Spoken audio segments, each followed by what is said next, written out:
আমাদের এই ক্যাম্পাসের যে সার্বিক পরিস্থিতি, এবং আপনারা জানেন যে আজকে প্রশাসন প্রতিটি প্যানেল থেকে ভিপি, জিএস, এজিএস তাদেরকে আহ্বান করেছিলেন এবং স্বতন্ত্র প্রার্থী তারাও সেখানে উপস্থিত ছিলেন কয়েকজন। তাদের উপস্থিতিতে আজকে আচরণবিধি নিয়ে যে প্রসঙ্গ, সেই প্রসঙ্গ নিয়ে তারা আলোচনা করেছেন। তো আজকে হচ্ছে যে সেই মিটিং পরবর্তী কিছু বিষয় আপনাদের কাছে আমরা শেয়ার করাটা খুব গুরুত্বপূর্ণ মনে করেছি। আমরা মনেই করি কিছু বিষয় আসলে ক্যাম্পাসের সার্বিক পরিস্থিতি নিয়ে আমাদের কথা বলা দরকার। তো এখানে হচ্ছে যে আমাদের প্যানেলের সকল নেতৃবৃন্দ এখানে উপস্থিত আছেন। আমাদের প্যানেলের ভিপি, আমাদের জিএস, আমি এজিএস, সকলেই হচ্ছে অন্যান্য সকল নেতৃবৃন্দই কিন্তু এখানে উপস্থিত আছেন। আজকে খুব বেশি ভূমিকায় না গিয়ে আমাদের যে পয়েন্টগুলো, সেই পয়েন্টগুলো হচ্ছে আমি উত্থাপন করব। সেই পয়েন্টগুলোর ব্যাখ্যা করবে আমাদের প্যানেলের জিএস এনামুল হাসান অনয়, এবং পরবর্তী সময়ে এই প্রেক্ষিতে আমাদের জিএস যে দাবি সেগুলো উত্থাপন করবে আমাদের প্যানেলের ভিপি নাইম হাসান দিদার। তো আপনাদের সবার কাছ থেকে সেই অনুমতি নিয়ে আমি আমার বক্তব্যটা শুরু করছি। আজকে প্রশাসনের সাথে যে আচরণ বিধিমালা নিয়ে যেই মিটিংটি করা হয়েছিল, সেই আলোচনা সভার পরবর্তী সময়ে আমাদের বক্তব্য কি, এই ক্যাম্পাসে নির্বাচনী আয়োজন নিয়ে আমাদের বিশ্লেষণ কি, এবং প্রশাসনের ভূমিকা সম্পর্কে আমাদের অবস্থান, আমাদের বিশ্লেষণটা কি, 1 নম্বর পয়েন্ট। দ্বিতীয়ত আমরা আলোচনা করব আমাদের নির্বাচনের ক্ষেত্রে যেই লেভেল প্লেইং ফিল্ডের কথা আমরা প্রত্যেকটি প্যানেল থেকেই, শুধু আমরা আমাদের অপরাজয় 71 অদম্য 24 থেকেই না, প্রত্যেকটি প্যানেল থেকে কিন্তু এই দাবিটা করা হয়েছে। নির্বাচনের বিশেষ করে নারী প্রার্থীদের জন্য লেভেল প্লেইং ফিল্ড নিশ্চিত করার যে কথা, সেগুলো আমরা এখানে উত্থাপন করব। তারা কিছুদিন আগে 5ই আগস্ট 2025 আমরা অভ্যুত্থানের বর্ষপূর্তি যখন পালন করছি, তখন তারা অপ্রাসঙ্গিকভাবে মুক্তিযুদ্ধের চিহ্নিত যুদ্ধাপরাধীদেরকে, মুক্তিযুদ্ধের চিহ্নিত রাজাকার, আলবদর, আসাম বাহিনীর সাথে যারা জড়িত ছিল, সেই সকল কুলাঙ্গার দেশ বিরোধী যেই লোকজন, তাদের ছবি টিএসসিতে প্রদর্শন করলো। এখন আমরা এই ধরনের যে সুস্পষ্ট অভিযোগগুলো তাদের প্রেক্ষিতে যায়, তাদের বিপক্ষে যায়, এই অভিযোগগুলোর প্রেক্ষিতে আমরা তাদের প্রার্থিতা বাতিলের দাবি অনেক আগে থেকেই জানিয়ে এসেছি, এবং এগুলো এখন বলা লাগছে, এটাও আসলে অনেক লজ্জাজনক। আমরা যখন প্রশাসনের সঙ্গে এই কথাগুলো বলতে গিয়েছি, তখন বারবার প্রশাসনের সঙ্গে আমাদের যেই বৈঠকগুলো ছিল আপনারা দেখেছেন, সেই বৈঠকগুলো থেকে আমাদের ওয়াকআউট করে বের হয়ে আসতে হয়েছে। সেই ধরনের যেই গণতান্ত্রিক স্পেস, সেইটা এই বাংলাদেশের যারা গণতন্ত্রকামী মানুষ আছে, যারা গণ অভ্যুত্থানের আকাঙ্ক্ষাকে ধারণ করে, মুক্তিযুদ্ধের আকাঙ্ক্ষাকে ধারণ করে, তাদেরকে সেই স্পেসটুকু দেওয়া হয়নি, যার কারণে আমাদের সেই জায়গা থেকে ওয়াকআউট করে বের হয়ে আসতে হয়েছে। এবং একই সাথে ছাত্র শিবিরের প্রার্থিতা বাতিলের পাশাপাশি আমরা দাবি জানাই, আমরা দেখেছি যে ছাত্রলীগের যেই চিহ্নিত সন্ত্রাসী জুলিয়াস সিজার তালুকদার, যে 2019 সালে যেই ভোট ডাকাতির নির্বাচন অনুষ্ঠিত হয়েছিল, 2019 সালে যে স্বৈরাচারকে প্রশ্রয় দেওয়ার জন্য যেই ডাকসু নির্বাচন অনুষ্ঠিত হয়েছিল, সেই ডাকসু নির্বাচনে SM হল থেকে যে ছাত্রলীগের প্যানেলে পাশ করেছিল, এবং পরবর্তীতে সে এই ক্যাম্পাসের গণতন্ত্রকামী মানুষের উপরে, গণতন্ত্রকামী শিক্ষার্থীদের উপরে বারবার হামলা করেছে।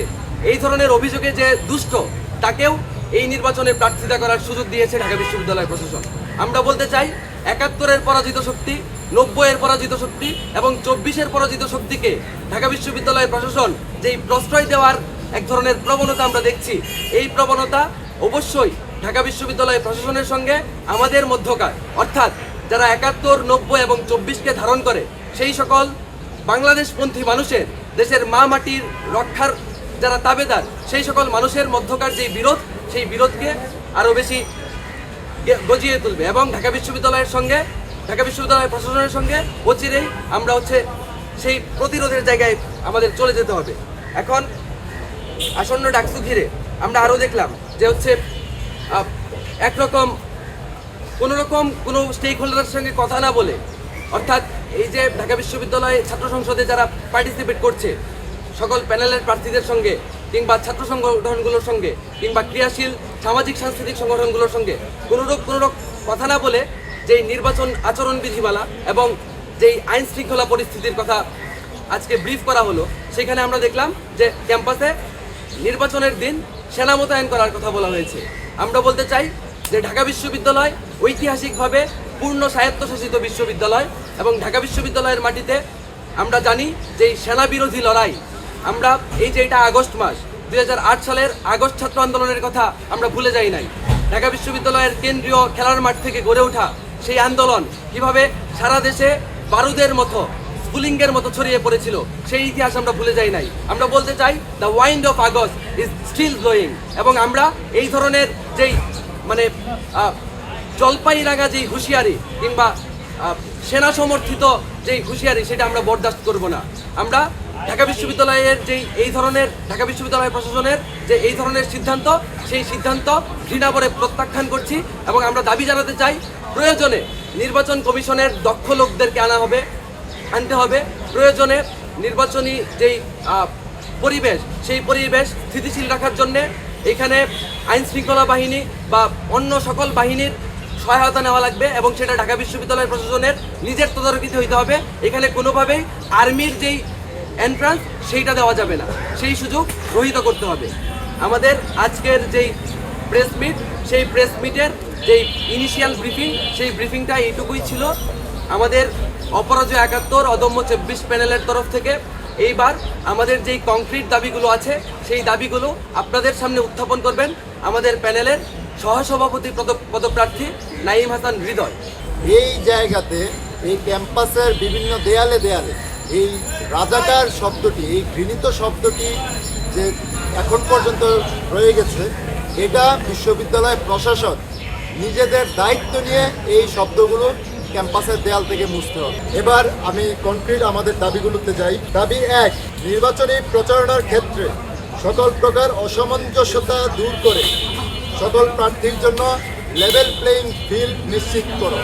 বিশেষ করে নারী প্রার্থীদের প্রচারণার বিষয়ে বারবার যে হল প্রশাসনের কাছ থেকে অনুমতির যে বিষয়টি উল্লেখ করা আছে, সেটি লঘু করতে হবে। দাবি 2, ডাকসুর গঠনতন্ত্রের লক্ষ্য ও উদ্দেশ্য 2 এর ক ও খ এর সাথে সাংঘর্ষিক যুদ্ধাপরাধী ছাত্র সংগঠনের প্যানেল ও পতিত স্বৈরাচারের দোষরদের প্রার্থিতা বাতিল করতে হবে। দাবি 3, নিরাপত্তার দোহাই দিয়ে ক্যাম্পাসে স্ট্রাইকিং ফোর্স হিসেবে সেনাবাহিনী মোতায়েন করা চলবে না। তার পরিবর্তে প্রয়োজনে নির্বাচন কমিশনের সহায়তায় দক্ষ লোক নিয়োগ দিতে হবে। দাবি 4, শিক্ষার্থীদের নিরাপত্তা নিশ্চিতে নির্বাচনের আগেই ক্যাম্পাসে বিদ্যমান যে নষ্ট হয়ে থাকা সিসিটিভি ক্যামেরাগুলো আছে, সেই ক্যামেরাগুলো পুনরায় চালু করা এবং প্রয়োজনের ভিত্তিতে নতুন সিসিটিভি স্থাপন করতে হবে। এই 4টি দাবি আমাদের মূলত আজকে এখান থেকে আমরা জানাতে চাই। 24-এর রাজাকাররা কি মানে এটা আপনি যেটা বলতেছেন সেটা আসলে একটা অবমাননা।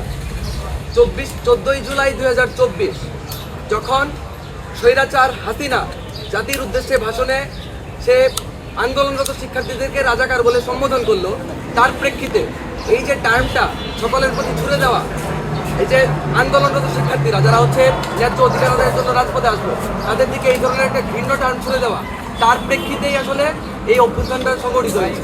তখন শিক্ষার্থীরা এসেছিল, তাদেরকে যে রাজাকার সম্বোধন করা হচ্ছে তার বিপরীতে দাঁড়িয়ে কেউ রাজাকারকে ওন করে আসে না। এখানে তারা বলেছিল যে তুমি কি আমি কি রাজাকার, এটা একটা মেটাফোর, এটা একটা রূপক।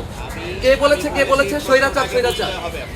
আপনার প্রশ্নটাই আসলে হচ্ছে এখানে মানে এটা নৈতিকভাবে আসলে যাচ্ছে না। হাসিনা বাংলাদেশের মাটিতে ফেসিবাদ কায়েম করেছিল বলেই এই মুক্তিযুদ্ধকে রেহাই দেওয়ার জন্য, মুক্তিযুদ্ধের আকাঙ্ক্ষার একটা সাম্য, মৈত্রী, মানবিকতার বাংলাদেশ, গণতান্ত্রিক বাংলাদেশ বিনির্মাণের জন্য এই অভ্যুত্থান হয়েছে।